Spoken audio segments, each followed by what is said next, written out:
Well, good morning, lovely ladies and gentlemen. Steve Collins coming to you from gorgeous, cloudy San Antonio, Texas, the second most powerful, passionate, and purposeful coach and speaker in the world. Hope you guys are excited about this wonderful Tuesday. I will date myself gladly because I'm like a fine red wine. I get better the older that I get. Loverboy. Everybody's working for the weekend. You guys know the song. Hopefully you know the song. If you don't know the song, it was a pretty good song back in the day. Everybody's looking. You know, you get the idea.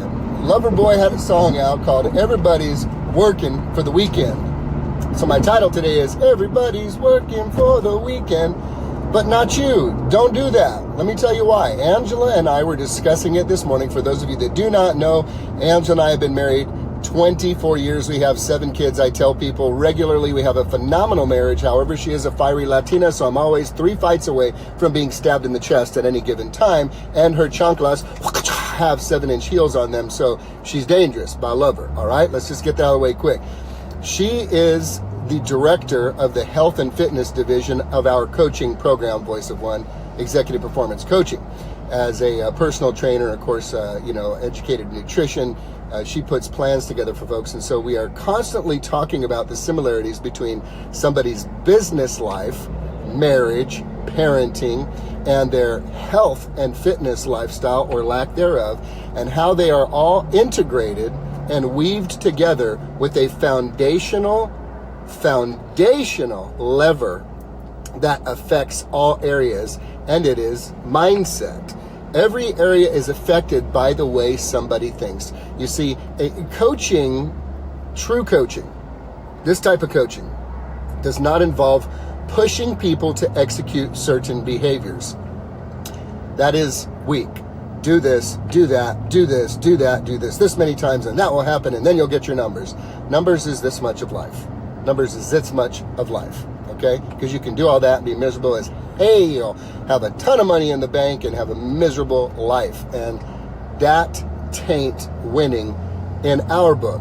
So we look at the levers of mindset and how it connects to every other related part of your life, how they integrate together. And we do not focus on the behavior. We focus on the mindset, because when the mindset is set, when your mind is set correctly, the way you think about what you're doing changes everything, and now you are self-motivated to execute the activities that need to be executed for you to reach your goal.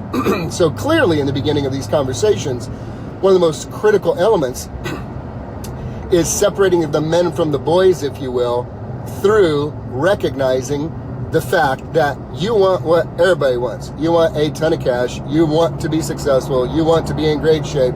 You want to have good family relationships. You want to have good friendships. You want to have hope that tomorrow will be better. You want all that. Of course you want all that. The conversation we have is, are you willing to do the things that it takes to obtain the things you say you want? Or are you merely wishing? So that's where the rubber meets the road and we separate things. So everybody's working for the weekend is a mindset, not only in health and fitness, but I was talking with Angela about it this morning. I give her full credit for this topic today. What we're looking at is it's the same way in the work world. And what does that mean when we say that everybody... Angela asked me this morning, most people, Steve, are you aware they have a weekend mentality and not a lifestyle mentality? Meaning that they will do the things that they have to do during the week, because on the weekend I can let my hair down, and that's when I'm going to drink, and that's when I'm going to eat crazy. That's when I'm going to reward myself. Okay, you hear people call them cheat meals from time to time, right? Here's the issue with that. You have to achieve and arrive at your fitness goal before you can really even be having those conversations in your mind, okay? Because if you are looking forward to the weekend and eating and drinking and being merry, if you will, then you haven't reached your goal yet. So you haven't earned the privilege of being able to deviate from the plan because you haven't achieved your goal yet. Does that make sense? So for instance, when we reached our fitness goals, we knew that we were not going to have cheat meals. We don't call them cheat meals. A cheat meal is when you have a plan and you deviate from the plan and you cheat. We had planned reward meals. That's what we called them. We'd say, hey, this weekend I'm going to have me a pepperoni pizza from Grimaldi's and a big old glass of red wine. Well, that's what I would say, not Angela. So it was a planned meal. It was a planned deviation because I was at my fitness goal when I make those decisions. When I'm not at my fitness goal, then that's not part of the plan. So when the mindset is always looking forward to your ability to deviate from the plan, that is a red flag. That's a red flag that you're probably going to derail yourself before you get off the ground. In the health and fitness world, the conversation that precludes hitting your big goals is a conversation around, I'm going to do the daily stuff and I'm going to reach the goal. I'm going to achieve that goal. I'm going to hit my goal. Then when you arrive, of course, you can deviate. And it's the same thing in business. If somebody has a weekend mentality versus a lifestyle mentality, here's what's happening. Oh, I hate Monday. Oh my God, Mondays. Tuesday, it's Monday Junior. Wednesday, it's hump day. I'm halfway through the week. Thursday, woohoo, happy hour. Yeah, and then Friday. Do you see what I'm saying? And someone has missed out on the privilege and the gift and the joy of operating at full force Monday, Tuesday, Wednesday, Thursday, Friday. Now, Steve Jobs, in his commencement speech, at a graduation speech that he gave, knowing he was going to be leaving this earth because of his disease, shared some information. And he said, I wake up every day and ask myself, if this is my last day on earth, would I be doing this? And he says, when I've strung enough of those days together, when I can say no, it's time for me to look at doing something else. Most people live suffering silently at their jobs because they are doing a job that has nothing to do with their natural skill or gifting, and they do not enjoy that. If that's you, get away from that as quickly as possible. It's killing you. And I know there's a risk associated with it. I get it. But you know that you could spend a weekend on Google instead of on TV or watching sports and create a plan. You could hire a coach who could help you create a plan.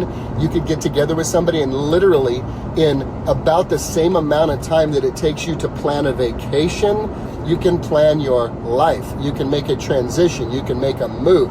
So the everybody's working for the weekend is a mentality that robs you of your Monday through Friday.